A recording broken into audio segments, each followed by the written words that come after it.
मराठी प्रेम कहाणी या चॅनलमध्ये आपल्या सर्वांचं स्वागत आहे। जे चॅनलवरती नवीन असेल त्यांनी चॅनलला सबस्क्राईब करून घ्या। मान्सून पेशंट प्रेम आणि भांडणाचा तो पहिला पाऊस। जसे पावसाचे थेंब पृथ्वीवरच्या झाडाझाडपट्ट्यांवरचे घाणीचे थर धुवून मातीचा सुगंधित सुगंध पसरवत होते, त्याचप्रमाणे सानियाच्या आठवणीचे पटही स्वच्छ करत होते। सानियाच्या सकाळचा मूड बहुतेक वेळा बाकीच्या घड्याळांपेक्षा खूप वेगळा असतो। जिथे घड्याळाचे हात आणि सानियाच्या कामाचा वेग यांच्या स्पर्धा असते, सानियाच्या घड्याळाच्या काट्यांचे जे वक्तशीरपणा दाखवला आहे तो या जगात दुसरा कोणी नाही। आजही तिची सगळी कामं उरकून ती तिची आवडती लाल साडी नेसून कॉलेजसाठी तयार झाली होती की अचानक मुसळधार पाऊस सुरू झाला होता। हा एक विचित्र योगायोग होता की जेव्हाही तिने तिची आवडती लाल साडी नेसली तेव्हा कोणत्याही हवामानाशिवाय पाऊस पडू लागला। अचानक आलेल्या या पावसाने आज तिला कोणतीही सुट्टी नसताना हतबल केले होते, कारण पाऊस कमी होण्याऐवजी अधिकच जोरात होत होता। काही मिनिटांपूर्वी सुरू झालेल्या पावसामुळे संपूर्ण परिसर तलावासारखा भरला होता। एवढ्या भयंकर रूपाचं प्रतिनिधित्व कोण करू शकते याची विजा आणि ढग यांच्या स्पर्धा सुरू होती। सानियाला कॉलेजला जाण्याचा कोणताही मार्ग दिसत नव्हता। तेव्हा ती कॉफीचा मग घेऊन झुल्यावर बसली। घरात त्यांच्याशिवाय कोणीच नव्हते। राहुल ऑफिसच्या कामासाठी बाहेर गावी गेला होता आणि मुलं शाळेत गेली होती। त्यामुळे सानिया एकटीच निसर्गाच्या या सर्वात सुंदर अवताराचा आनंद घेत होती। पावसाने थेंब जसं पृथ्वीवरच्या वनस्पतीवरील घाणीचे थर धुवून मातीचा सुगंधित सुगंध पसरवत होते, तसे सानियाच्या आठवणीचे पटही ती साफ करत होती।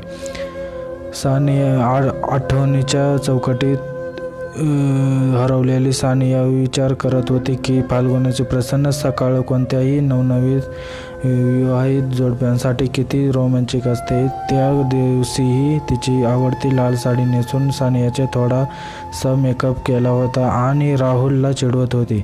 दोघेही आपापल्या कर्तव्यासाठी सज्ज झाले होते। सानिया नेहमीसारखी सुंदर दिसत होती आणि नवऱ्याला चिडवत होती। खरं तर राहुलने या आनंदी मोसमातही एक विचित्र जॅकेट घातलं होतं, जे सानियाला अजिबात आवडत नव्हतं। सानियाला राहुलने वेगळं काहीतरी घालावं असं वाटत होतं, पण तो तयार होत नव्हता। नवरा बायकोचं किरकोळ भांडण पहिल्यांदाच आगीसारखे कधी पेटले ते दोघांनाही कळले नाही। दोघांच्याही नकळत घड्याळाचे हात आपापल्या गतीने वाजत होते। दोघांमधील खिळखोर भांडण चिखलले आणि सानियाला तिच्या सौंदर्याचा खूप अभिमान आहे आणि तिच्यासोबत मजुरून जगत होते। या राहुलच्या विधानाने आगीत आणखीनच भर पडली।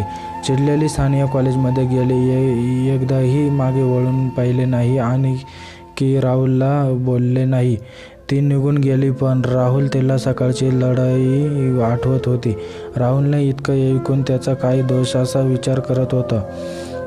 ती फक्त थोडी ड्रेसिंग सेन्स सुधारली होती, पण प्रकरण कुठपर्यंत पोचलं? जर तिने दिवसभर राहुलसारखे तिचे प्रेम व्यक्त केले नाही तर याचा अर्थ असा की तिचे राहुलवर प्रेम नाही आणि राहुलच्या मनात हा गोंधळ कसा निर्माण झाला की त्याला आवडत नाही।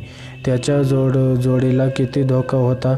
सर्वजण त्याला चिडवायचे की देवाने तुम्ही दोघांनाही जोडी खूप मोकळी केली आहे।